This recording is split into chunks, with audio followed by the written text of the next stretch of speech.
Well, hello, EKN Nation. Welcome to what is essentially the start of our coverage, or EKN Trackside Live coverage presented by Cooper Tires and by the Aden Rudolph Racing Academy of this year's Superkarts USA SuperNationals. My name's Rob Howden. That's David Cole beside me. We're back at it again. We missed this event last year, and all of us unbelievably excited to get back. David, this is it. Leading Edge Motorsports presenting what will be the first of two OutLap preview podcasts. We've got guests lined up. We got to dive into our predictions. This is it, man. It's about time to get ready to go. It's a new show. It's a new form of our OutLap. We're doing it live, obviously, because you're tuned in watching it. We got a lot of people that are going to be tuning in all night long. We got a number of guests that are going to be joining us. Today's just going to be about 4 categories. Tomorrow night's prime time show is going to be about the 5 senior master categories that we have competing at SuperNationals 24. So it's just going to be unique. So bear with us. This is something new. Again, right. We're trying some new things, but it's very much like our face-to-face, but a little bit different because we're actually previewing an event. Yeah, and obviously excited, David. I think we were all probably speak for most of the people in the sport, man. Not being able to go to Vegas last year. For many of us, myself, Bonner Moulton included, a lot of the guys have been there for the first 23, and to miss that one for the first time was tough. But coming back this year with the 24th edition, crazy to think that potentially there wasn't even going to be a 24th this year. All the stuff that Superkarts USA has gone through, we won't go into that with this. This is previewing the classes, but I think everybody's seen what's happened over the last week and a bit of what SKUSA had to go through, the issues at the Rio and with the Rio, and then having to do what they did to be able to salvage this event, to put it on for the betterment of the sport. Because the bottom line is a lot of money being laid out for an event like this, teams with chassis and engines. This event had to come off. Otherwise, guys are going to be standing with a tab of all the equipment that they had purchased. Yeah, Leading Edge Motorsports, one of those that have been to nearly every single one of the SuperNationals we had. They understand the significance of this event. And, thankfully, Superkarts USA, they went full tilt. They went all in, and they're like, we're pushing forward.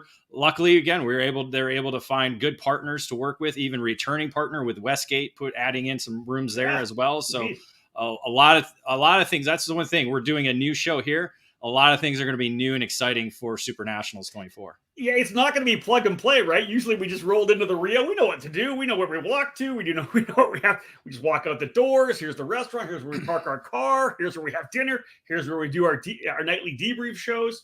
Yep. Everything's going to be brand new when we get there. It's going to be interesting first day for sure. For sure. And, it takes you back to when we were at Sam Boyd, when we actually had to drive to the racetrack. Nobody was staying at the racetrack. So that's going to be something unique. We're staying at a new hotel, Resorts World. And again, Westgate jumping in to provide some rooms as well, too. So, and essentially we're on the strip. The race is again on the strip like we were in 2017 with the parking lot butting up right to Las Vegas Boulevard. Well, we're on Las Vegas Boulevard outside the Las Vegas Motor Speedway. So way out. That's right. It's on the north end of side, but we are on the boulevard. So that's another unique aspect to this year's event. Well, again, folks, let's get things underway and talk a little about Leading Edge, our presenting sponsor for this particular OutLap preview podcast. Leading Edge Motorsports is the industry answer to winning in karting. At the helm is industry veteran Greg Bell, who has orchestrated the success of countless drivers dating back to the mid-1990s. Leading Edge Motorsports is the West Coast importer and factory team for IP Karting, which manufactures the ultra-competitive Praga and Formula K chassis brands. In 2022, Leading Edge will be trackside at the SKUSA Pro Tour, Florida Winter Tour, United States Pro Kart Series, Stars Championship, California Pro Kart Challenge, and high-profile Rock Cup events. Contact Leading Edge Motorsports today to book your spot under the tent. Visit leadingedgemotorsports.com for more info or find them on Facebook and Instagram. At Leading Edge Motorsports, winning never gets old. All right, David, let's get underway with this deal here now. It is SuperNationals number 24. The event taking place December 1st to the 5th, essentially Wednesday to the Super Sunday. And as you mentioned, I think the key right there was Las Vegas Motor Speedway, a new venue. The way this event has always worked since moving from the rock pile from Xplex out in Sloan, it's a temporary circuit race now. For the first couple of years, it was not. Grab that racetrack, grab all the barriers that SKUSA owns, find a place to drop it down, and that's what they were able to do on the outside of Las Vegas Motor Speedway. Yeah, I just talked to Neil Strickland earlier today. They are underway with building the racetrack as of right now. So hopefully we'll get some spy photos of the racetrack. He said probably by tomorrow, everything will, at least the racetrack itself will be built and ready to go. So, and the one thing it's going to be very similar to what we've seen the last 2 years in 2019 and 2018 with the track layout, going to be essentially the same. Obviously with the parking lot, the way it, there could be manhole covers, there could be bumps, there could be this. So they might be able to move certain sections of the racetrack, but essentially the core of the racetrack is going to be about the same. And then when you look at the paddock, it's going to be very similar to 2016 when we had, almost like an L-shaped paddock surrounding the racetrack. So Indeed. A lot of similarities, but again, just a new location. As you said, about 0.7 of a mile, I believe. We'll be running in that counterclockwise direction, very similar to the track we've ran in the last couple of years. David, let's look at the schedule. Very similar to what normally happens. Wednesday, 4 rounds of practice, 7 minutes apiece. The track's always good to come in, right? You don't need a long session on that first day. Everybody's kind of getting a feel for it. Get in there. You don't need to do a lot of changes to the chassis because that track is continually going to rubber up. Things change a bit, though, David, for Thursday with 2 rounds of practice and then qualifying at the end of the day. But the practice, you're going to get that longer 12-minute round, I think, which will be key. A little longer in qualifying. I was surprised they went for a full 12 minutes in qualifying. Well, if you see my note down there at the bottom, it's a format change. So what they're doing now is they're going to try and separate the race groups in qualifying sessions. So if you're one of the 45 categories, they're going to split you guys up in half. So very similar to what we see at United States Pro Kart Series and other programs where they split the field up to give you more track space. So the slower guys are going to go off first. They're going to hit 5 minutes, and then they'll do the second group for another 5 minutes. So essentially that's your 12-minute session. So really only 5 minutes of track time. But again, it's going to be based on your last practice. I believe the last practice on Wednesday. So that's the one thing I didn't double check that. But so it is going to be a new format. We'll talk more about that when we're trackside. Yeah, and I'm good with having shorter sessions for qualifying. I like to get out there, get it done. That way we don't get the guys rolling out and dicking around and putting around slow, trying to find the fast guy from practice. That always pisses me off. So I'm glad to see that change. But let's talk Friday, Saturday, Sunday, David. Pretty much the same as we've seen before. Yeah, same as we've seen before. Warm up 2 heat races on Friday, both for the morning groups and the afternoon groups. And then Saturday, you get your warm up and 1 round of heats, and then LCQs for the 3 categories that are going to require it this year. So when did you first put Las Vegas on the phone in your weather app? It's been stored there. It's been stored there a long time, but I haven't really been checking it. Really, I haven't checked it all week, actually, because I'm expecting, when I looked at last week, Friday, it was 70s, 60s as a high temperature all week long. And then lows in the 40s. So we're not dipping into the 30s, which is good. Thank goodness. 40s is still going to be a little bit chilly, but that's why we're going to have the ECAN gear there to buy a bunch of sweatshirts and toques. I don't know if we have the toques back yet, but at least maybe some hats. What's a toque? It's a toque. Toque. Ooh, toque. Toque. I don't see the word. I can't say it. Yeah, I'm looking at this right now, and it's literally sunny in 73, 74, 73, 73. That's Monday to Thursday. Man, yeah. I don't know that you could ask for much more than that for the first week of December. I'll take that. And lows of high 40s and low 50s. Yeah. So and again, we're done by 6 o'clock each day. So we are going to be at a little bit of a darkness. You can bring that up. I know exactly what you're laughing at. You can bring that up and we're done. Yeah. I got to move my mouse over there. It's a toboggan. Jack and Gafrarar. It's in North Carolina, they call a winter hat a toboggan, which it's a sled, for God's sakes. It's Jake Wellen. It's Gafrarar Fawcett. Anyway, fantastic. I think it's going to be a good weather. Again, cross our fingers on any of the bad stuff staying away. Because we've had some cold times. Let's just be real. We've had some cold times, but yeah, looks pretty good. As if you're someone who's watched any of or listened to the podcast, we'll of course turn this show into a podcast later on as well. But we always do a by the numbers. Look at the numbers that we have because we do have a really good look at the entries. We have the exclusive look actually for the SuperNationals at the entries. David, there were some big numbers before. We go back to 2019, the most recent edition, 502. I believe 493. Was that the pre-entry that we had coming in? We know there's always a couple of walk-ups. That's the pre-entry number we have right now. Yeah. So that's what we're kind of going with. And again, there'll be some walk-ups. So we're hoping to get that 500 mark. 502 was the number in 2019, and that was the 5th largest since 2013. So this will be about the 6th largest since that time. So we're hoping to get over that 500 mark and maybe over that 502. There was a couple when you sent me over. I remember it was earlier last week. You sent me just a list of the classes with the names. That kind of shocked me because of the numbers, because I'm like, yeah, that's what I wanted to see, some big numbers. Essentially the same as 2019 for Micro Swift, a great number 48. So essentially filled that up.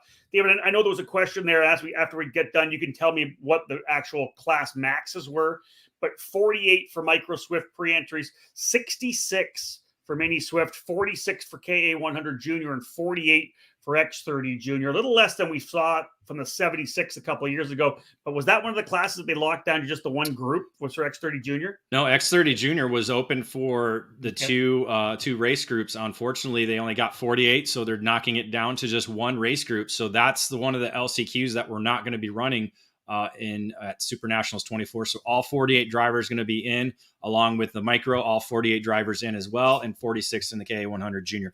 That was locked. KA100 Junior was locked. So that one might have got a little bit more. That one might have got into the 60s, I think, if they would have opened that up. And one of the things about it, and I'll say this because people say, well, they say it's 44, locked at 44. Over the years, what SKUSA, they've been doing it for so long that they've had to understand that there's traditionally about a 10% cancellation rate. People enter, they'll put all their money in, and then something will happen, they'll pull out. So if you're looking for 44, you go 48 to 50 because you're going to lose 4. And then you can always run a couple more guys on the racetrack if you have to. So that's always kind of been the case that way as well. But David, all in all, some pretty good numbers, I think, and they've got to be happy. Like you said, we've got a couple LCQs, which are always exciting for us. But I love that Mini Swift class at 66. That's that's going to be a barn burn. When we were doing our predictions, that's one thing that's going to happen here, folks. We didn't talk about when we're done with the categories to a certain extent. We're going to bring in our predictions as well. And I spent most of today going through it, and it could have took me longer. It was so hard. I got down to 6 or 7, and I didn't know who to. There's a lot of categories where you just make a top 10 and you kind of go from there, or you just make your 5 and say, hey, this is it. And you're like, oh, I forgot this. Oh, no, I made my list already. I forgot one. I saw, I had to go back. I missed it going through because there's so many. You probably have already looked at it. I missed one for sure that could 100% be in there. So real quick. Yeah, let's a couple of questions here. We'll bring it in there. So it is locked at 44, but they allow more. David, for the podcast, let me throw it out there. Question from Monica Bradley. Do you know why micros are at 48 with no LCQ while mini is restricted to 40 after the LCQ? The fields are 44 from what I recall for the main event. So, and again, they do micro to 48 because there could be 4 people that cancel and then they still have a full field. So they kind of fudge the numbers a little bit to allow for a little bit of a larger field, not just in mini and micro, but all the other categories are locked at 44. Anna Tiffany asked this question here. Dave, I'll bring this out here real quickly just to jump on that one. Let me just try to get here. I'm hoping there will be a live feed.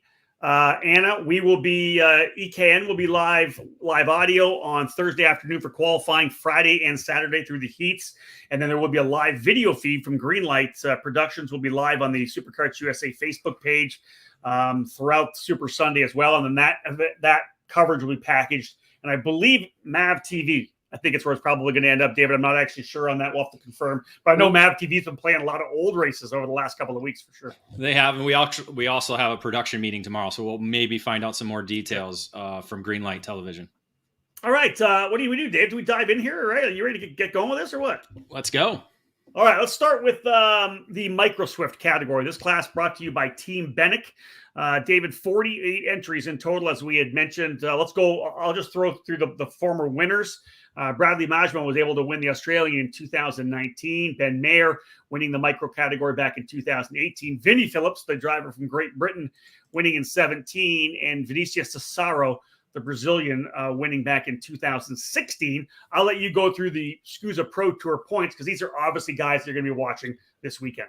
Well, 2 of them will be in the field. 1 will not be. So Mateo Rousseau on the Nitro Kart won the Pro Tour Championship. He'll be there carrying the number 1 plate. on the weekend with Tristan Murphy also on a Nitro Kart carrying the number 3 plate.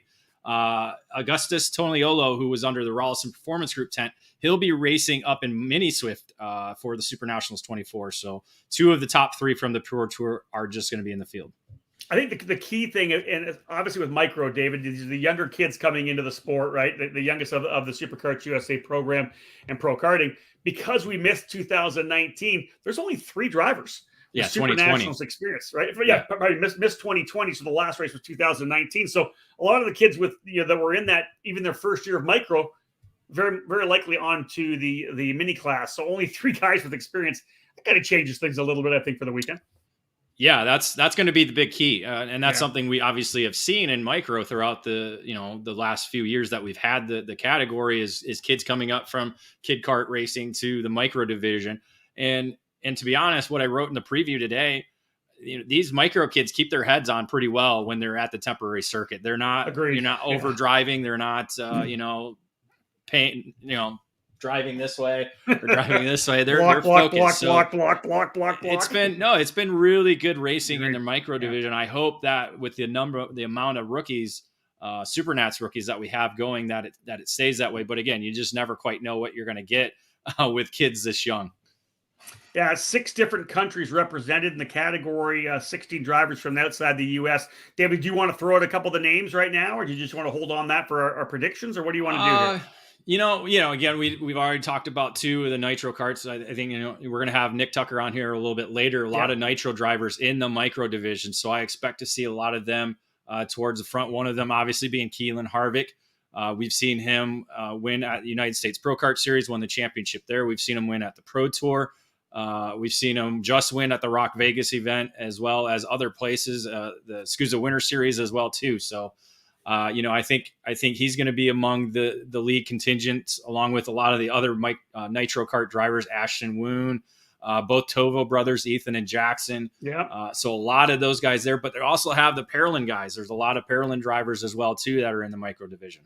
Couple of Bennett drivers. I know Marco Romero is very strong at Rock Vegas, which I think is obviously key. One of the things you look for in a temporary circuit. If somebody was quick a couple of weeks ago at Rock Vegas, they got that momentum. They got a feel for a temporary circuit. I think that would lead them to have momentum coming into the weekend. There's a number of great drivers. Like you said, Nitro got drivers on comp karts. You got both Reese Bowman and Lucas Palacio. Drivers have kind of worked their way forward. We look at some of the guys who were regional champions as well. David, this is going to be a really the class is wide open for sure. Although there are some, I think, heavy favorites we could expect to be up front. Yeah, and again, you don't quite know how a kid's going to perform at a temporary circuit. A lot of these kids will be, obviously they'll be there for the first time, and and it's a track that none of them have been able to test. So it's who can come out of the gate quickest and more confident than the other kids, and then you get the kids that might start off really bad early, but have worked their way up throughout the week. So again, a lot of give and take throughout the week. All right, so let's take the time now to jump into the Mini Swift class. We're going to talk to Nick Tucker from Nitro after this, and then we'll do both of our Micro Swift and Mini Swift predictions. We can jump into some more names after that, but let's jump into Mini Swift. So we'll do our cadet categories, bring them together. Orsilon Racing, the sponsor of the Mini Swift class. As I said before, in the by the numbers, 66 entries, which is amazing. Former winners include Kai Sorensen, the American winning back in 2019, that great battle with Enzo Delaney to the line. Brent Cruz has won so many races over his young career. Cruz in 2018, some kid named Connor Zilich winning back in 2017, and Thomas Nepvu, the young Canadian, was a surprise winner, did a great job that year in 2016. But David, you look at some of, for those of you who don't know, Micro Swift and Mini Swift wasn't always split. In the earlier years, Tag Cadet was everybody from 8 up to 12 and 13. So the Tag Cadet winners, there's a couple winners right now, pretty impressive drivers. Some of them working their way up the Formula Car ranks. One of them already in IndyCar. Yeah, Patricio Ward, the inaugural Tac Cadet winner at the SuperNationals, won in 2012. Logan Sargent, a former world champion in the OK Junior division. He won in 2011. A good college football player right now, Anthony Ganji Jr., I believe, playing at the University of Houston. He won in 2012. But if you look at the last 5 Mini Swift Tag Cadet winners, all 5 of them are at the SuperNationals this year. That's awesome. Yeah, you're right. You're right. That is fantastic. With Johnny Edgar winning in 2015. That's true. They're all there. Yeah. I love it. That's great. And Edgar coming back, of course, running, and I believe is he an F3 this year? Man, not top of my head, but yeah, I can't remember. definitely into his Formula Car career for sure. Johnny's won a bunch of races coming up through the ranks. David, let's look at SKUSA Pro Tour points as well, because again, we look at those guys first being potential front runners throughout the season. They've shown the consistency to be able to be 1, 2, 3 in the points. Enzo Vidmontien has had a really strong season. Wasn't a factor really at the Rock Vegas race, which makes things interesting coming into this particular event. As both Jack Iliff and Oscar Iliff were very strong on the temporary circuit there behind Planet Hollywood. Yeah, it's going to be, these three drivers from the Pro Tour top three were solid all season long. Jack Iliff in his rookie season really shined, has got over that rookie hump right away. And obviously that big victory last month helped solidify himself as one of the top mini drivers in the country. But Vidmontien's been quick all season long. And Oscar Iliff making his last cadet start this week or the next week before moving up to junior. So, again, a lot of different stories just in those top three drivers from the Pro Tour. Dave, you got a couple more notes in here. Let's have those as well. Because of missing 2020, we only have one driver who actually competed in the mini Swift category in 2019 at the SuperNationals, and that was Oscar Iliff. So he is, as I just said, one of the more experienced drivers in the mini Swift category. So that's going to be a story to watch, along with 11 different countries represented from 24 different drivers outside the United States. That's amazing. Again, let's have a look at the. Sorry about that. Let's have a look at some of the names, David, you think are going to come up. We mentioned the guys who are 1, 2, 3 in the points with Oscar and Jack, and of course Enzo Vidmontien, who's had such a strong season doing what he's done. I look at a couple of the other names, and I think about the races we've covered and announced so far. We've seen, and you see guys like an Oliver Weldon be super strong, right? Vivek Candon, talked about him quite a lot through the season. But there's some regional champions as well that are moving up. But again, one of the cool things about the Supernats, we see drivers jump up. What are your thoughts on Augustus Toniolo coming in here as essentially a rookie in the mini category? It's a big jump for the Supernats in that level of age, I think. Yeah, I don't think it's so much the speed. I think it's more the racecraft. It's going to be obviously a little bit more amped up. So that's going to be something to watch. Who's the other one? Bobby Klein from Texas, the Texas Sprint Racing Series micro champion. He's moving up as well too. So a number of drivers. But again, Isaac Malkin as well. He moved up earlier this season, about midsummer. So he's still getting, I think, used to the type of racecraft that you do have compared from micro to mini. So that's obviously going to be key. But really, a lot of these drivers are rookies. We've had, I want to say, I'm looking at, I didn't count it out, but maybe 12 drivers that raced micro in 2019. So a lot of these mini drivers are SuperNationals rookies. So again, we're going to see who's able to come out right away strong and have the confidence to race at this temporary circuit. Yeah, and I like it, the fact that we look at the national guys, but there are also some guys that did well. And let's say the California Pro Car Challenge or the Texas Sprint Racing Series or something like that, right, David? Those are drivers that can eventually work their way forward as well. We look at guys that won in the Florida Winter Tour, like a Weldon, like an Augustus Toniolo, like we said. William Rasmussen, one of the drivers, vice champion in the California Pro Car Challenge. Here's a guy that it could take the opportunity, take his momentum coming off that regional program, lay it down at the Supernats and have one of the biggest races of his career. Yeah, and again, that could be the case for a lot of these drivers. Don't quite have the opportunities to go test at a racetrack for a whole week, like a lot of drivers do have the opportunity to do that. Where this is, again, a temporary circuit. If you're quick and have the confidence right away, you can shine. But again, we know fast guys are always going to be fast. Maybe they're struggling a little bit with some grip or some situations, but that's the great drama that the SuperNationals bring is you have the 5 different days to gradually build yourself up and be strong, or just start away strong, be the guy to beat and hold that position all week long. Well, we're obviously going to talk about more drivers when we do eventually roll out our predictions here. We'll do that after this interview. Let's see if he's ready. I know he's had his dinner already. So let's bring in Nick Tucker right now. Nick, of course, one of the big dogs when it comes to cadet racing. Nick Tucker, thanks for joining us here on this edition of the EK and OutLap. Obviously, Nitro Kart has been amazing since you've rolled it out. You've had a lot of success. And David, you had the stat there. What is it, like 20% of the field is Nitro Kart this weekend in the micro division. Yep. In the micro division. Nick, talk a little about the team that you're bringing this particular weekend. Yeah, so really we have a super strong micro lineup. We've had that kind of all year. We've always had kind of for the last 5 years super strong micro contingent. Mini's kind of cyclical of moving up, who's moving up early and who's not, right? So next year I look for us to have a super strong mini contingent, but right now our kind of big dogs are all in the micro. Well, let's get started with this first before we really even dive into the actual drivers to a certain extent. What does it take for a team to be able to put this kind of an effort together? Because I think, most people in the sport, maybe they're watching here right now, they run their club race, they run a regional event, they got a shop they run with. But when you're talking about bringing the kind of effort that you guys bring, how much time does it take to prepare for an event like the Superkarts USA SuperNationals?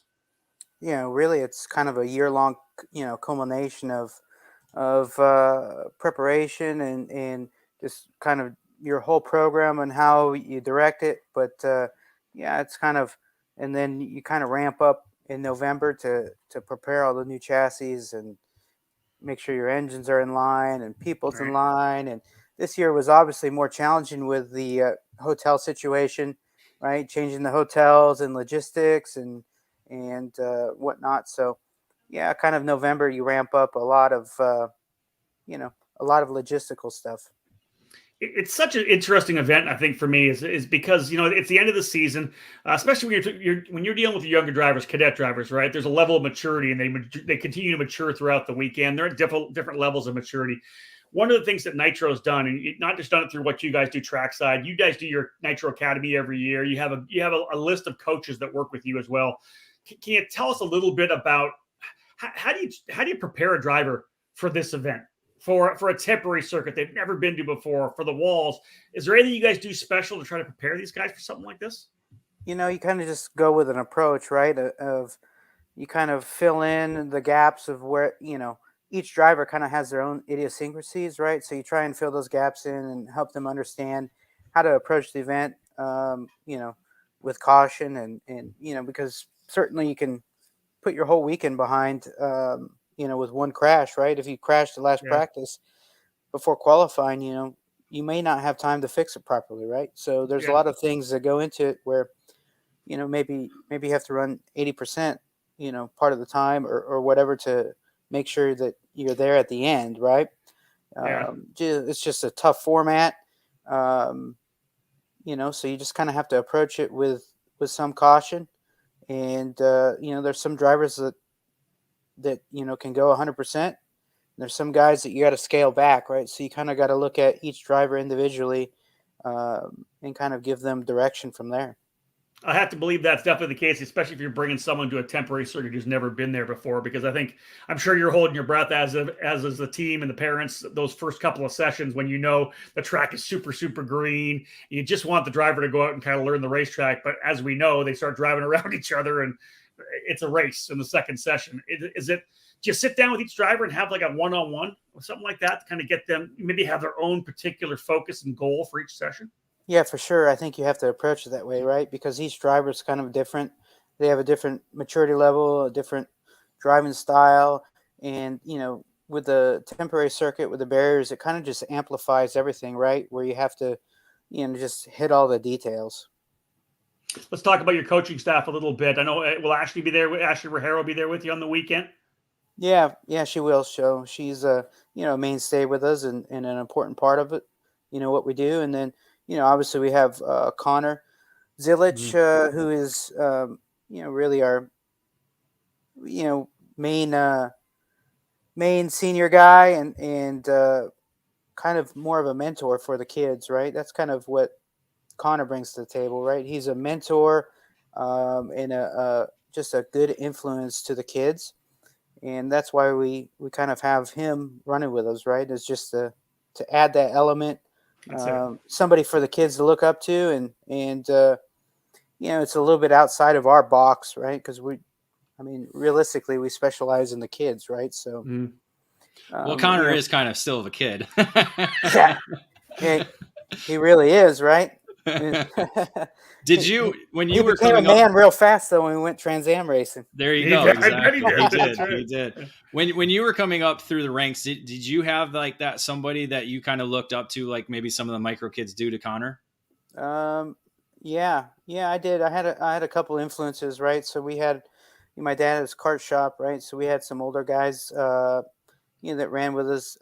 We had David Odenthal ran with us in the shifter, and then we had Johnny Blair.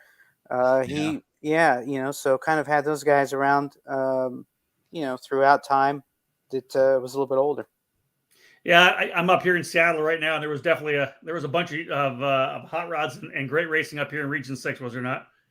Yeah, frankly, there's a time period where there's just a lot of strong guys, right? I look, Yeah. like you have Rolison and myself right now. I think we have two of the top programs in the country, and the Region 6 guys, right? I think right Region now 6 punks is what you were. Now you're like now you're industry superstars. I love it. It's fantastic. Yeah. I think the region's a little bit lost right now, a little bit kind of on Yeah, an sure. own island. Yeah.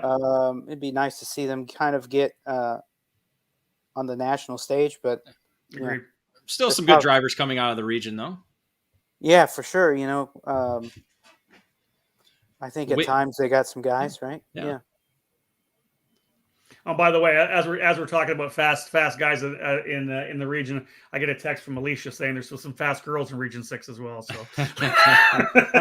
I don't know that I remember too many, but wow. No, I'm just kidding. There was definitely some good girls. No doubt about it. That's for sure. She was quite quick in her day.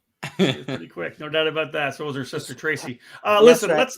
let's go to the Supernats. I don't know, Dave, do you have any more questions? But we talk about the drivers and how important it is for them, for you as a guy, as a team owner, and it's your brand, right? It's Nitro Kart. That's my question. Yeah, you're Nitro Nick Tucker, right? This is Nitro Kart. I remember interviewing you in '99 when you won the SKUSA Pro Moto Tour race at Pat's Acres. You've come a long way since then. How important it is for you to be able to walk away from the Supernats on Super Sunday with a couple of victories for your chassis? It means a lot. In 18, we were able to double up and take micro and mini, and it was just kind of like a culmination of a dream and a vision, right, that came together, and it just really, really means a lot, right? It's kind of taking the place of any, the premier event, right? Back in the 90s, maybe it was a Duffy, right? That was that event. Grand Nationals. Yep. Yeah, and now you kind of just, this is the event in the States, right? So it was just, and I think it's even more prestigious than what a Duffy was almost, right? Just because of the limited number of classes and the culmination of what the event means and the spectacle of being in Vegas and the professionalism of the event, right? So, it just means a lot to be able to come in here and compete and do well and, come away with a win. It's just, it's an important event, and we love competing in it, and it means a lot to what our brand is and sets a good tone. Well, Nick, we love having Nitro Kart there. Thank you so much for joining us here. We appreciate it. We're going to see you in Vegas in just probably about a week's time, and we wish you the best of luck and all your team drivers as well. Yeah, thanks for having us, and we look forward to seeing everyone next week, and should be a good week in Vegas. Thank you, Nick. Awesome, folks. That is Nick Tucker from Nitro Kart. Nick, again, one of the top drivers coming out of the Pacific Northwest. Won a lot of championships, some races with Superkarts USA. Went on, did some car racing himself, and then got back to karting like so many guys have done. And as he said, couple of guys, and I say young punks because they were probably young junior sportsman drivers at one point racing each other, but with Rolison and Tucker, I think Tucker was I think he might be a little younger than Rolison, probably different category, but good stuff all around, David. Yeah, Mike's got a little more gray hair than Nick. He's got a little more. A lot younger. Nick just said a lot younger. All right. So listen, are we ready to do predictions? Are we ready to do predictions now? Yeah, we're going to do predictions. So you want to do yours first or me first? I'm easy. Well, I did pull up last year's results, and I do have the score here if you want to care. I did have 81 points to your 66, so I do have the right of way. It is my team. You did kick my butt. You normally do with this. You normally do kick my butt at this for sure. This one, I think this year is going to be a little bit different. Again, we had the year off, a lot of different scenarios going in. So I will say this: you being trackside at the USPKS races, you get a better look than I do at all the drivers. A little bit more. Yeah, the vision is really good. So I guess we can start with mine if we want to start with mine. I'll drop the hammer. Yeah, I'll pull it up right here. So here are my top 5 predictions for the Micro Swift category. All right. I think looking at yours, it's very similar to one another. I got to go with a hot hand. That is Keelan Harvick. He's pretty much won nearly everything this season, and I got to put him into the number 1 position for the SuperNationals 24 and get that on his resume. Pro Tour champion Matteo Rousseau is going to be right there in number 2. My sleeper pick in the Micro Swift category, Jackson Gibson.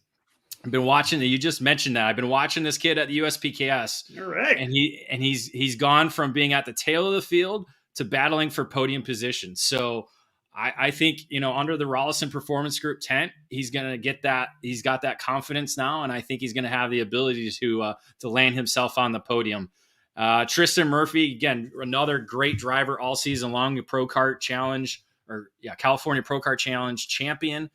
Got him slotted into the 4th spot. And then I got a Kart Republic sitting in there with Pathan Sarabhan in the 5th position. All right. Well, let's throw this out here too, folks. Those of you now who are cursing David Cole because they didn't pick your driver, right? I want to say this first. I literally agonized all day long. I was like, there's so many drivers you just don't know, right? So take it this way: if we picked your driver, that's awesome. If we didn't pick it, I'll say this: over the years, it's been a very good thing because it has motivated drivers. The young guys saying, "Hey, how did he pick me?" And then the older guys swearing at us, saying, "You." We hear it more from the Masters guys than we do from anybody else. So tomorrow, make sure you tune in. We're going to see a lot of blurred words on the comments section. That's probably true. All right. Let's have a look at my micro picks. We're very, very similar from the get-go to the start of the season. Watching Keelan Harvick and his aggression. His desire to always want to be up front and lead, and just the way he's had some success and a really good run over the second half of this season.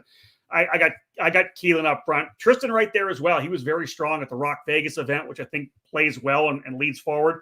The other driver I was watching from the Rock Vegas event was Marco Romero, qualified on the pole position and was in the fight all day long. He's kind of my pick that I think is more of an unknown. Didn't run the Superkarts USA Pro Tour, so I don't know as much about him, but I really like what I saw. And I'm like, this could be an opportunity. Same goes for Matteo Rousseau. He's just been strong all year long. He's been so consistent on the Pro Tour. Everything I've seen, Rousseau's been good. And I went with Lucas Palacio, who was on the podium at the Spring Nationals. And I've seen him get better and better throughout the season. He was good on the temp circuit at Rock Vegas. I have a feeling that Palacio is going to pick up on the momentum there, Dave, and be right in the fight. And we'll see what happens when we go racing on Super Sunday out at the Las Vegas Motor Speedway. That's my thought there. He won at the Summer Nationals, so he does have that victory under his belt. So it's not anything new for him to be on the podium, 2 podiums at the Pro Tour. But I thought I wrote that down. Let me double check. Lucas Palacio. Let's jump. All right. Anyway, go ahead. Let's go Mini. Mini. Do we have any comments first before we go? No, I don't see anything coming up here. Elaine Sinclair's asking about your ECAM logo mini picture. She doesn't know about the ratio, right? Yeah, we'll get into that later. That's right. All right. So we'll go to Mini. Yeah, let's go to Mini. Nobody commenting on their actual picks yet, which is good. Right. We didn't get late. There we go. So my picks for top 5 for the Mini Swift category. I'm going with his last cadet race. I know it. He's been waiting for this big victory to come all season long, and this is going to be it. He's going to go out on top at the SuperNationals. Oscar Iliff going to be number 1 when we end Super Sunday. So I put Oscar Iliff at first, and I put Jack Iliff third. This is going to be kind of very similar to what we saw at the Summer Nationals, where we had both Iliff brothers working together, and there was one wild card. Well, Mateus Orjuela, he's not going to be racing Mini Swift this year. He's moved up to the junior ranks. So that one wild card is going to be Canadian Jensen Burnett. Winner at the Rock Cup Super Final in Italy most recently. Right. I think he's got the confidence similar to what we see with Mateus Orjuela. He's very quick. Okay. He's got the European experience to go to go with him. I think it's going to be a 3-driver breakaway, and Oscar Isla's going to pull out the victory.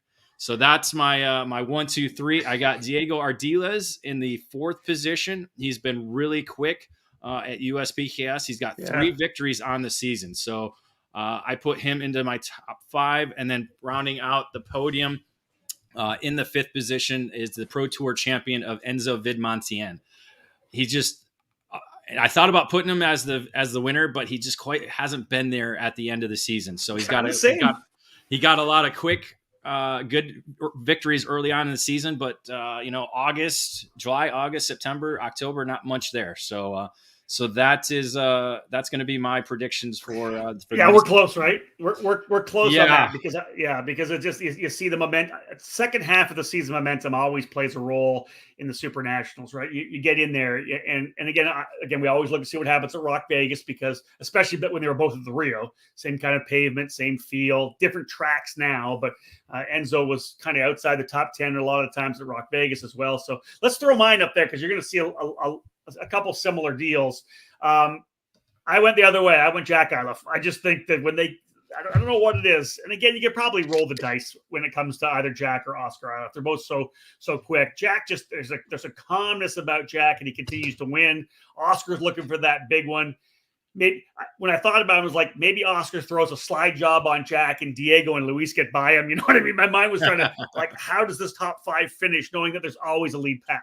Right. So you're going lead pack. You're not going. I'm going lead pack, and I'm thinking Jack, because Jack always seems to come out up front. It's interesting how he gets it done. But I got Jack Iliffe with the win. Diego Ardiles, you mentioned, David, 3 times a winner at USPKS, and just a lot of momentum. Luis Amana, a driver from Rock Vegas, that I think will be up front, and this is going to be interesting to watch. I think he'll be in there, and he'll be one that kind of surprises people a little bit at the SuperNats.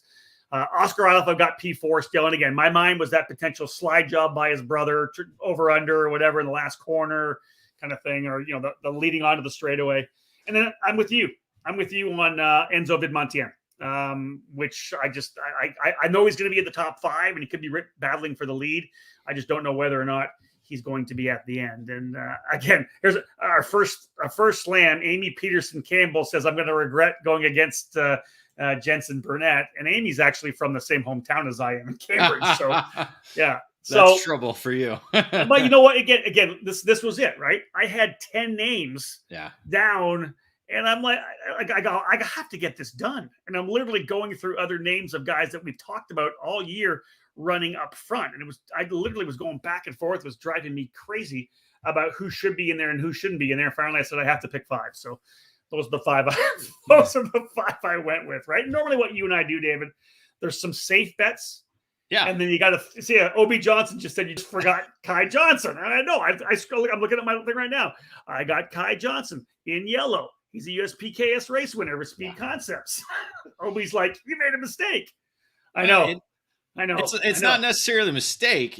This is what we're betting on. Again, we're trying to throw some fuel on the excitement fire. People chatting about a little bit. Yeah. But again, like I said, there were guys behind it. And I'm like, oh, this is horrible. So just to remind you, go ahead.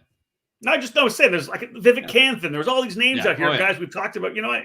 Wait till we get to KA100 Senior and X30. Don't even start with me on that one. I know. So just to refresh your memory, last year we both got a driver in the top 5 in micro. That was Spencer Conrad.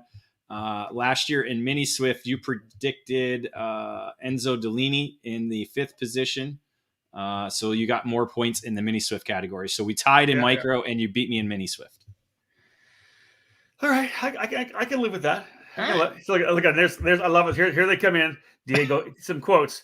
Tanya Gialt saying Diego, yep, for sure. Could have talked about Diego. Yeah. Christopher Randolph could have been talking about Isaac Malkin. I could totally be talking about Isaac by the end of the weekend. That's the beauty of the Supernats, and we talked to Nick about it. What's that? Read that. Anyone from Connor Zilic Racing, anyone winning Rock Mini Final in Italy has got to be good. Toot toot, my own horn. Connor, no doubt about it. Listen, I announced that race a couple times over at South Garda, and it is an absolute barn burner, elbows up all weekend. So if you can win there like Jensen did, hey, listen, one of the beauties of this is we we do our picks, we have fun with it, and then drivers can come back and rub it in our noses. I think that's that's the best part. We wait around for that on Super Sunday. We do. We love it. Well, you didn't pick me now. All right, we're 45 minutes in. Let's get to our Who's next? third What's category, next? KA100 Junior. Let's talk KA100 Junior, brought to you by DNJ Intermodal Services, the sponsor of the category. 46 entries for KA100 Junior. I looked at former winners, Brent Cruz, of course, watching what he's doing on the dirt and running shifter as well. But man, what he's doing in some of his dirt racing is amazing. Back in 2018, James Wharton was a winner. I think he doubled up that year, did he not? I think James won. He won KA100 Junior in 18, and then came back and won X30 Junior the next year in 2019. And my mind's been but he I believe he just signed with, was it the Ferrari Academy? I think. Yeah, the Ferrari Driver Academy. So he's just signed on that. He's going to race the Italian F4 series in 2022. Yeah, I love that. That's great. That's great for James, and he was fun to have over to run here.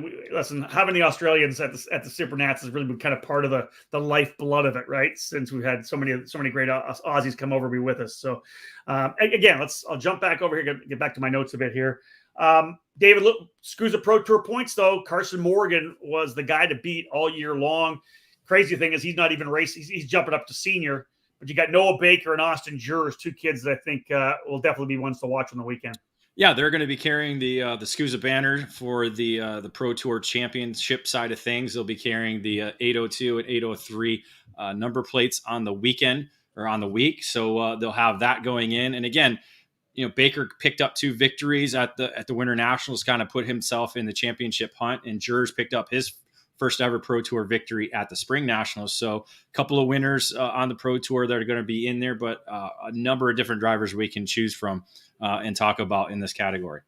Yeah, I'm just jumping over to the spreadsheet here again, where I have a ton of lines that are yellow.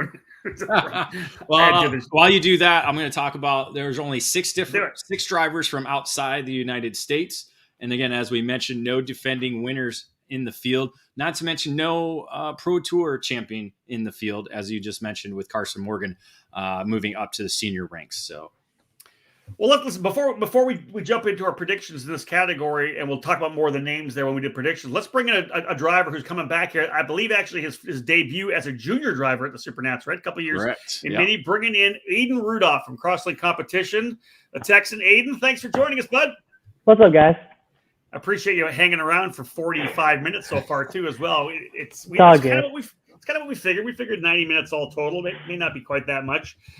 Listen, it's been a great season for you. Obviously, getting some pace and really having a good time at the Texas Sprint Racing Series. You end up P3 in the championship, but second half of the season, man, you were running USPKS and running up front. Tell me about the progression in your driving style, your career, whatever it is, to put you now in the fight for race wins. Yeah, it was all when I started in Ocala for the first round of the USPKS series. I was running in the X30 Junior class, and that wasn't the best USPKS debut. Okay. But then, as the Texas Sprint Racing Series started up, and there wasn't a X30 class. The big numbers were in KA. We, as a family and team, decided to just do the remainder of the USPKS season in KA, so I get practice.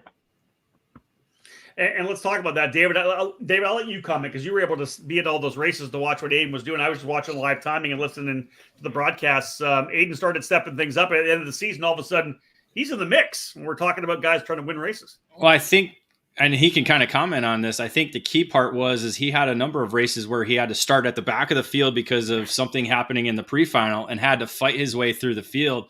I think that pretty much allowed him to go to school on not only the drivers he's racing with, but help build up that confidence. Do you think that's kind of helped you kind of move your way up? Because it looks like you're driving with a lot more confidence, and even standing on the grid, you look like you have a lot more confidence.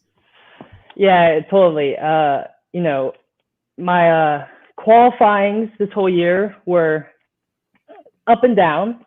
But yeah, and then having to fight through the whole field. And then once I get up to the top 10, top 5-ish drivers, and then having to race against the big guys definitely through the year improved my driving skills overall. Is there one race where you would look at and say, "Man, this is my highlight"? I know you wanted to be the Supernats in a week and a half's time, but was there a race you look back to this year and say, "Man, you know what? This is one where I think I really nailed it. I feel I might have been at my best, or at least put myself in a position to do what I wanted to do"? I think it was the USPKS race at Road America. That was probably, well, one, it was my best qualifying position, P2, right next to Carson Morgan, only by like maybe a tenth or two. And I showed speed that whole week. And then, you know, going into the races, getting shuffled up with those big guys, you know, definitely taught me some lessons going into GoPro. Yeah, I can imagine. What's working with the Crosslink guys? You know, Sean Owens has been in the sport a very long time, but who else has been kind of vital underneath the tent to kind of help build you up and been able to put that confidence into you? You know, for sure, Andre Pedrosa, Dre. I think we all know who he is. He's been in the sport forever. He's definitely knocked some sense into me. He's definitely pushed me further than I thought my limit was. And he's been an extremely big influence this year on my performance. Let me throw this out there because I guess it's a little bit of I don't say it's a big elephant in the room, but what I think is really interesting is that, you know, your father is Aidan Rudolph, of course, one of the, you know, legendary drivers in the sport, ambassador for the sport. He's a coach, but he elected to grab you and I obviously, right, get you out of the nest. Right, because obviously, anytime fathers and sons are battling each other, I don't care if one's a coach. Yeah, there you go, David as well, right? So you go to Crosslink, and again, like you said, out of your comfort zone, into a team with good structure. You're literally racing against your dad's team to a certain extent, right? You guys, you know, but how big for you was that to be able to get out of that zone and find yourself, find out who Aidan Rudolph was? You're not Alan's son anymore. You're Aidan Rudolph. You're your own guy. I have to believe you were able to build your own place. At least for this year, I don't know what you're doing next year, but to be able to be with Crosslink this past year and a bit, I think that'd be massive for you, I would expect. Oh, 100%. You know, just being able to go leave the nest, as you said, and go work with the older guys and have teammates that helped me out through this whole journey, and the guys under the Crosslink tent that have pushed me, and I appreciate the work that they've done with me, and I'm super grateful for the amount that we have achieved, and just looking forward for the rest of the year to keep pushing. Let's talk about the rest of the year. One more race. Well, maybe we might have another Texas race we don't know about, but Supernats is coming up. What's your expectations, Aidan, going into Supernats? Crosslinks have been strong. They've got a great team, as you said, good people under the tent. For you coming in here in this awesome class, what are you focused on? What do you think? You know, this whole year has been a constant upward, very good upward. Yeah. You know, having my first national podium at GoPro just a couple weeks ago, maybe. I don't actually know how long ago it was, but a month, yeah. a month ago, a couple weeks. That's right. No, I'm definitely up there in the standings. I'm easily top 10, maybe even a top 5 finish. I like that. There you go. Yeah. I like the confidence, David. What do you think? That again, I said he has a lot better confidence than the Aidan Rudolph I saw last year. There's a lot more there. He's a lot taller because Robbie's going to be taller than you now. I know you haven't seen him in a little bit, but he is taller than you. So I can relate because my son doesn't listen to me, so it's time to give him to another coach and let him go do his own thing. So I can certainly relate. Well, Aidan, listen, it's been fun seeing you up front there, and that P2 qualifier, as you said, at Road America was obviously big. It builds that momentum, and that's probably what rolled down for you being able to get that podium at GoPro. We wish you the best of luck at Vegas. Look forward to seeing you and the whole Crosslink team there. Get some sleep. We'll see you in a week. Yes, sir. Thank you for having me. Thanks, Aidan. Aidan Rudolph, folks, as David had mentioned, get a chance, David, to watch him grow, right? Develop. We've seen him since his micro days into the mini days. He's had a couple of starts at the Supernats in mini. It'll be his first start in a junior category, but you can just feel. I love when a driver comes to an event like this with some kind of confidence, right? It's so crucial. I mean, anytime you go to Vegas, whether it be racing or gambling, you got to have confidence, right? That's right. Otherwise, you're going to lose it all. All right, so let's jump in here, David. You got let's bring some stuff in here. I'm going to go over here to look at some other names just in case we want to throw some other names out. But what are your predictions? What do you got? My predictions. We ready to go? All right. Predictions for KA100 Junior top 5. It's funny because I've already seen yours, so I know what's happening. But we haven't talked about a lot of names, but this is one name we got to talk about is Chase Hand. Again, a second generation driver that is kind of making a name for himself, very similar to Aidan Rudolph. Chase is kind of built up to this point. I know we've seen him at probably 4 different SuperNationals now, to where he was there just watching. Him and his father, Joey Hand, were buying just there EKN t-shirts, buying EKN t-shirts, and just there soaking it in. So he's not going to go into the SuperNationals with that awe factor because he's been there enough. He understands it. Agreed. And being at a new location, it kind of is like it's going to be new for everybody. So I think he's built this whole season up to this point. He's gotten winter championships. He's won both the Florida Winter Tour and the SKUSA Winter Series championships. Got a couple of victories on the season. No championships there. Stood on the 3rd step of the podium for the championship at the USPKS. I just think everything's built up to this point, and I think he's going to be able to avoid all the bad mojo and end up finishing on top of the podium. Elio Meza, I think, has been super quick all season long. A little bit of bad luck here, a little bit of other issues there. I think he's always been quick. All season long. I think he's going to have the speed to be up front. And another driver that has been quick all season long, Jesus Vasquez Jr., California Pro Kart champion. Just phenomenal speed all season long. Won 4 victories there over the 6 rounds in 2021. Coming off a Rock Vegas victory, I think that's going to, again, build up the confidence going into a temporary circuit like this. So that's my top 3.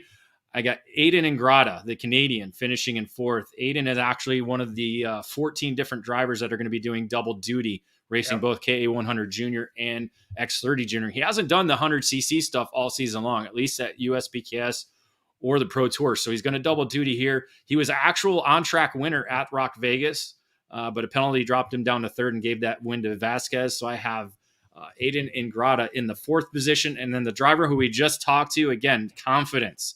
All 5 of these drivers in my top 5 have confidence. They are going to be the drivers to beat this weekend. But again, the KA100 Junior category is so tight, it can be anyone's game. But I have Aidan Rudolph finishing off on the podium. Good lineup, solid lineup for sure. Bring mine up here, and we're going to see some of the crossover that we have because you and I have very similar. And this is interesting because I wasn't sure. Look at you and I both going with Chase Hand, and I feel the same. The fact that you mentioned that he had been to the race before, I remember talking to back in 2019 to his dad Joey about bringing him here just to get a feel for it, to see what it's all about, and then to see what he's been able to do over this past season. The momentum growing. Aiden talked about the momentum as well, David, and that's just it for Chase, right? He was super strong throughout the season. It was always next year we'll be here. Next year we'll be here. And then we got to 2019 and they were like, next year we'll be here. Well, it didn't come. It didn't happen in 2020. And strong at Rock Vegas as well on the temp circuit there, which I think is key. I'll throw Aden Rudolph in the fight. Aiden's just been, I think, one of the most impressive guys over the second half of the season. He has been battling up front all year. And again, I always see Supernats is when guys start to peak. They're connected with the team. Everything's working together. And if you have that second half momentum, that for me is a lot about it, where Aden Rudolph is right now. Jeremy Fletcher, for me, it's anytime Jeremy rolls onto the track, I think he can win a race. I think he thinks that. And I just think anytime he rolls, he could be the guy that wins. Even if he gets in trouble, he ends up fighting back. He's aggressive enough that if a gap is there, he'll go for it. So I see Fletcher P3. I have Parker DeLong in P4 because if Parker gets everything together and dials things in right and has the controlled aggression, not the overtop aggression, I think he'll be really good. And then again, Noah Baker from the very get-go, David, started the season at the Winter Nationals. From the very start of the season, this kid's going to be one of the guys I'm talking about all year long. So I put Noah at P5. But again, let me just, as we're talking, Dave, I'll just jump over. We look at some of the names, guys that I looked at, and we're like, how do I not pick somebody? Like, how do you not pick an Austin Jers? I didn't go with Jesus Vasquez Jr. only because I had him he was in my 7 or 8. Who do I drop? and he was one of them. Aidan Rudolph, Aden was one of them. Of course, Elio Mesa, one that I have highlighted here. Another kid, I think, kind of a long shot would be Cole Kleck. He was really good at the Summer Nats. I think he's getting better and better with Arcane Motorsports. I just want to throw Cole's name out there as well because I think he continues to get better and better. And again, David, like you said, for KA100 Junior in a field like it is, it's even worse in X30 Junior, but it's just so hard to pick those final five. But there it is, Chase Hand. We both go with Chase Hand potentially for a win. A little bit of pressure.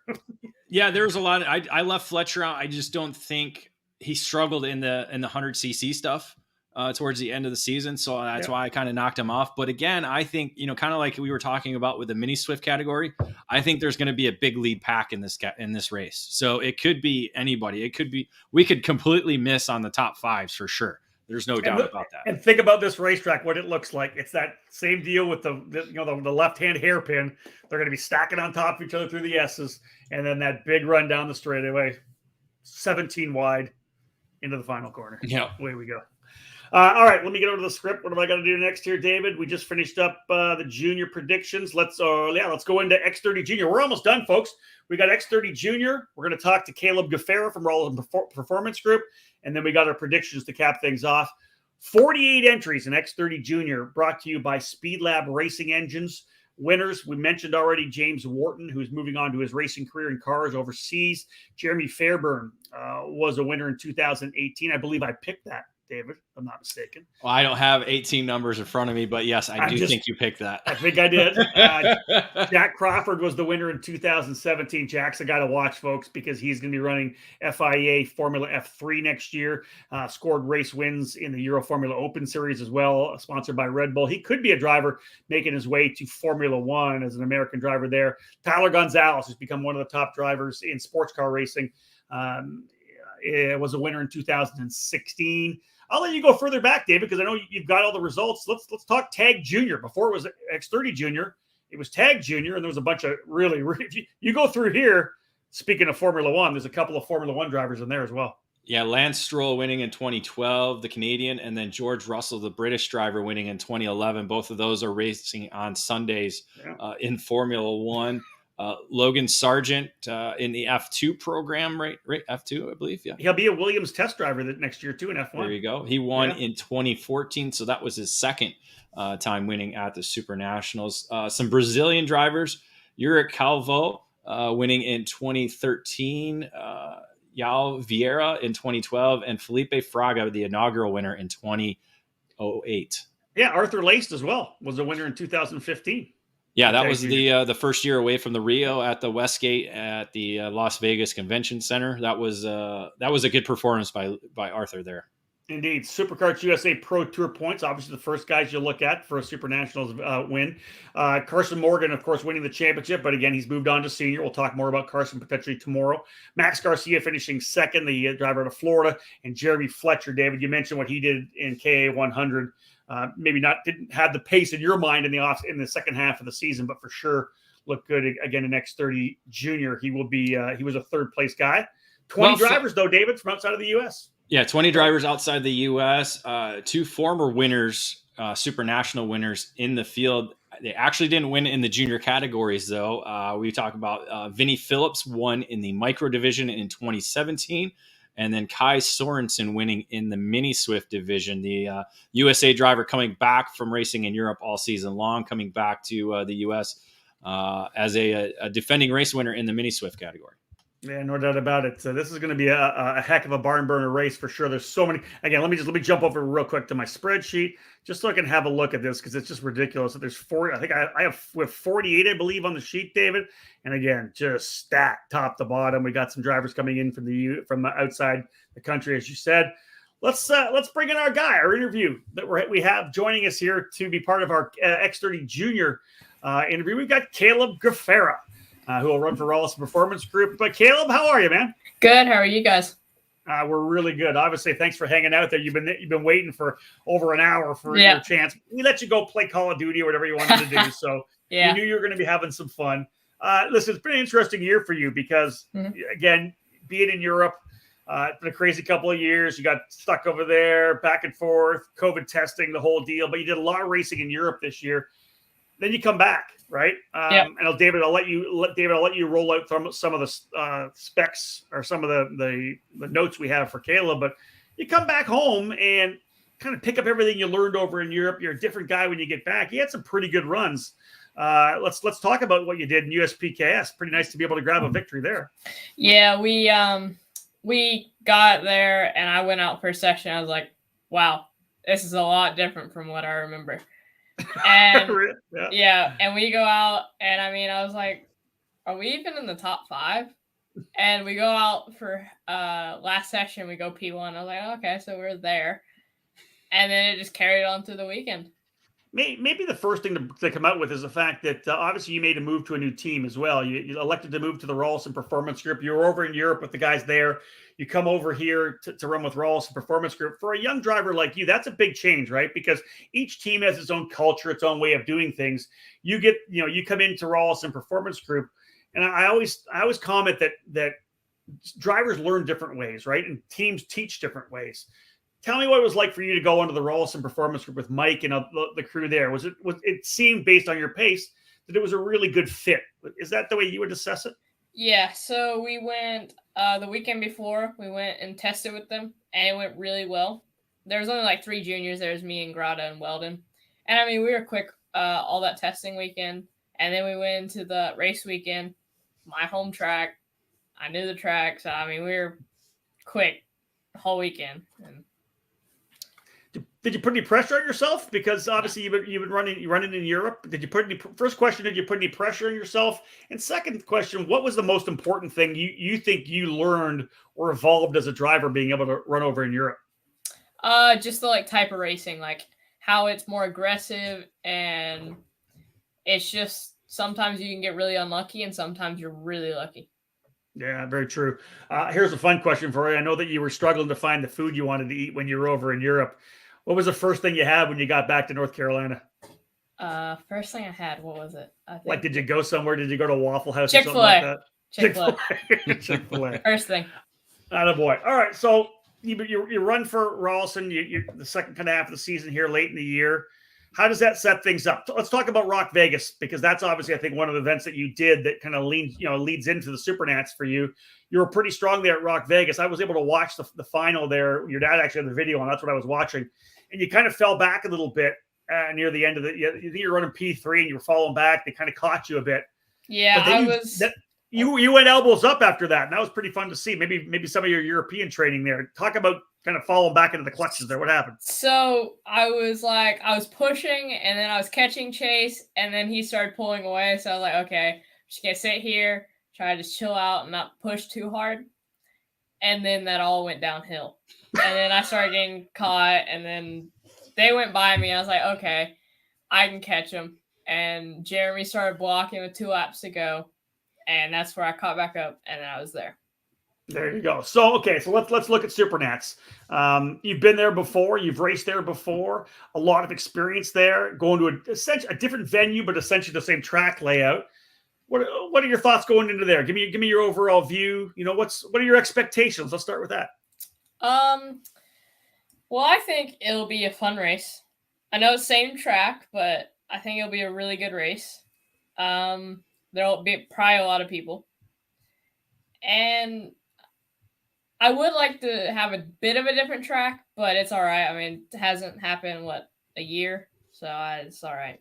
Yeah. So wait, what are your plans for next year? Are you staying in junior again next year? So do you have another shot? So you have another shot at the SuperNats if you don't get it this year. Does that take any pressure off, or do you want to get 2 SuperNats, not just one? No, I want to get both of them. You want to get both? All right. So what's it going to take though? How fast do you have to be coming out of the gate? Can you come out of the gate and just kind of get settled in, or do you feel like, are you the kind of guy that wants to be P1 every session? Both. Normally at a new track, I'm normally right there quickest, because I always love slick tracks, super slick tracks. Okay. And that's really that was the main thing. It seems like watching you especially at the USPKS finale and at Newcastle for the USPKS there, seems like your mentality has kind of changed from when you were mini to now junior, where you want to be the guy in the lead. Where I think mini, you were kind of relaxed and you were happy with running second because you knew exactly where to pass. What is it, because of the change in class, or is it just the change in mindset that you're doing that?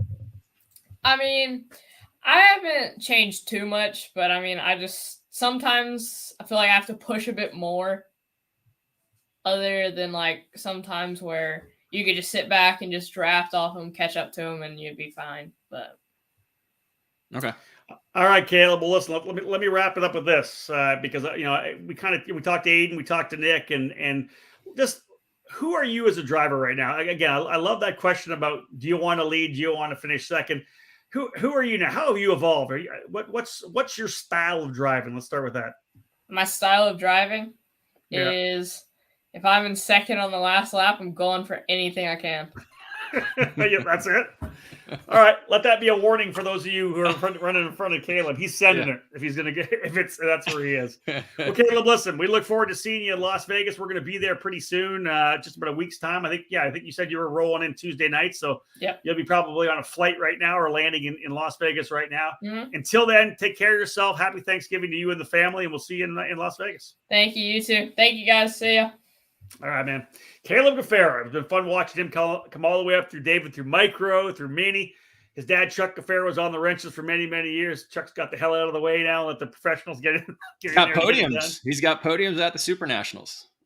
Chuck does. Yeah, Chuck does. So that's something. Maybe that's one thing I forgot to ask. Like, is do you need bragging rights? You know, he's still there. We can bring him back in if you want. All right, hold on. Stay there, Caleb. He's listening. I like it. Bring him back in. Yeah. So because your dad stood on the podium, I think twice at the SuperNat. Well, once, and then the second time he missed the trophy presentation, so he wasn't there. Yeah. Because I had his trophy because he wasn't there. Does that drive you to want to be on the podium multiple times, and if not, win multiple times? Yeah, and the other thing is that he's never got a SKUSA win. And that's how I always brag on him. Yeah, you never got a SKUSA win. All right. I like that. That's good. Good to know. That maybe that will drive him to race Masters next year. Hopefully, I want him to. See, this is what we're talking about. Listen, folks, those of you tuning in right now, everybody wants to see Chuck Gafrarar get off his ass and get back into a kart. Right? We're really going to start to push him hard to try to get him racing again, and we'd love to see him back out because again, he was definitely, David, big part of the Tag Masters category for a long time. He and Jim Russell Jr. running the Paralins, and it was always good to have them there. But yeah, we need to make that happen. We need Chuck back behind the wheel. But he's in the I got a feeling. What's that? He's here. He's watching. Of course he is. Yeah, that's good. I want him to hear it. He better be. He's already posted on here. He's probably too afraid of us. That's why he does. That's why he doesn't want to race cup carts. He's afraid of us. He's not afraid of us at all. That's the other guys out there. They definitely ain't us. But all right, Caleb, we hope you get a couple of wins so you can be the all-time SKUSA winner in the Gafrarar family. Yep. All right, thank you. See you guys. Yeah, long time, great family in the sport. The Gafarars for sure, and Chuck, of course, was there. There he is. There, Chuck, along lots of race wins, road course, you name it, he did it all, and then some stock car racing as well. All right, David, let me jump over the script. Make sure. Yeah, all we're doing is junior predictions. Then we're done, right? That's it. You ready to go? I know things are blowing up here. People are. I'll get mine up. I'll get mine on the screen right now, so everybody can at the selections I have. Again, pointing the fingers because I'm awesome. So, X30 Junior top 5 predictions. I got to go with probably one of the more successful drivers at the SuperNationals and in the SKUSA Pro Tour program, Kai Sorensen. I have him coming back to the U.S. He did it at the Winter Series, scored the championship there, left us pretty much for the whole rest of the year, came back for 1 or 2 races here or there, and is coming back home for the SuperNationals. I have him coming away with victory. I have really the top 2 are European racers. You consider Kai Sorensen a European racer, along with Vinnie Phillips, another former winner, winning. This is the one that I missed. I told you. Yeah, I missed it. I didn't see it in there. Again, won the micro division in 2017 and then finished 4th behind Sorensen in the mini division in 2019. Yeah, he's been racing X30 category all season long in UK and in Europe as well. I think he loves Vegas. He has this on his calendar every year. Why would I not pick him? So I agree. I didn't even see him. So I have Vinnie Phillips there in second. Again, the hot hand, Aden Ingrata, very good all season. At the end of the season, almost clipped Jeremy Fletcher for the USPKS championship in the X30 Junior division. Just came up short, but as we talked about, has good confidence. And again, you can't go wrong with a Canadian, right, Rob? Yeah, agreed. So, and then driver we just talked to, again, he's going to be in the hunt all week long. Caleb Gafrarar. Gafrarar. Sorry, no, I know. Gafrarar Fawcett. Gafrarar Fawcett. There you go. I'm just going to call him Caleb G from now on. Caleb G. Caleb G. Yeah. Caleb G, because that's his handle on social media. So, yep. So I have Caleb in the fourth position, and then another driver who's been pretty successful there at the SuperNationals, and then on the Pro Tour as well in his rookie season in the junior division. Max Garcia finishing in the fifth spot. Garcia's got 2 podiums in his last 2 SuperNationals, a third in micro in 2018, and then a 5th place in mini in 2019. So, again, a lot of different drivers, Chase Hand doing double duty. He has the opportunity to be there. Fletcher, I didn't put him on. DeLong, Paul Bocuse, racing there as well. Noah Baker, a lot of other different names, Sebastian Weldon, Logan Toke, a lot of different names that I could have went with. Yeah, dude, I feel exactly the same way. I'm just loading this up so I can see it. Yeah, It's just crazy, right? You ready for yours? Throw mine up here and we'll still see what we got. So I'm with you on Kai Sorensen. There's just something about the SuperNats with Kai. It's like it's an event that really brings the best out of him, and he's always able to kind of step things up. And there's always that confidence we talked about when it comes to being there anytime. There's just no ifs, ands, or buts about it. He'll roll out strong, and I think he'll be good throughout the entire time. He'll be in the fight. I mentioned Fletcher, as I said before, when we talked about KA100 Junior, where I believe that anytime he's able to roll on the track, he thinks he can win a race. And I think he'll be in the fight. We're so close. I didn't see Vinny Phillips. I would have struggled where to put Phillips in there now and who I would have got out of the top 5, because I've got Aden Rudolph there as well. I got Caleb Gafrarar and Max Garcia. It's funny how you and I are so similar sometimes and where we put everybody. And I'm sure that, just for those of you who didn't know, in the chat side of the off chat that our guests are allowed to be with us on, in case they want to talk to us, Caleb already started throwing some smack at David in the chat after he said that he was 4. I got him P4 as well.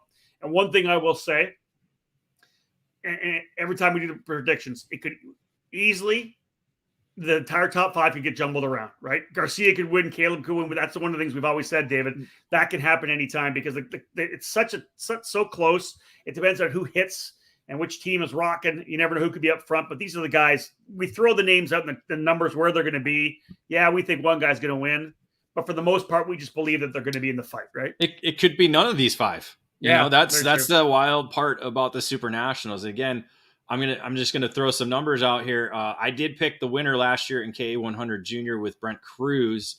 I had 4 of the top 5 in the top 5. You had 3. For X30 Junior, we both had 2 drivers in the top 5 with Connor Zillage and Dehan as the other drivers. So we're pretty good at the junior ranks, so better than we did in micro and mini. So it's going to be kind of hard to separate ourselves because the only difference is here you have Fletcher, I have Phillips. So yeah, I think I have the upper hand in that one. You feeling good about that one? Right, I do. I mean, yeah. Again, Fletcher's one of those that I had on the outside. He was on the bubble. He was on the outside looking in, and I just kept him off. Well, like I said, I didn't see Vinny on there. Had I seen Vinny, it would have just made it harder for me. I gave you the notes. I gave you plenty of notes with all. I didn't. All I didn't. I hadn't looked at Yeah. I didn't. You got to look at past results because that's one thing we've seen with SuperNationals, and we'll get into tomorrow for our master and senior divisions. A lot of these drivers just have success at. I literally just didn't see it. Yeah. because on your hold on because on your notes you don't have a team. And you don't have where he's from. All you have is GB. And I didn't see he didn't put a team. He didn't put a team. I get that, dude. 100% get that. I just know how you're. Yeah, Caleb Gafrarar says I'm leaving. He bailed out on us. Yeah, he didn't like the P4. It's okay. He didn't like the P4 at all, which is good. I like that. That's fine. You know what? Because Sunday, if he's P1, he has the right to shame us. And so when we do our debriefs at the bar, like we always do, we'll have to figure out what bar we're going to do our live debriefs on Facebook. We'll have to bring the guys that we if anybody wins that we didn't even pick at all, they can come and slam on us. Well, that's when we have to buy them a drink if they're old enough, right? That's true. That's true. Well, that's it, Dave. We got this thing wrapped up. That's we got lots more. Obviously, we're doing another one of these tomorrow. I know that David's putting these together. We got a huge list of guys coming to join us tomorrow, David. There's a lot of guys on the docket to chat with tomorrow.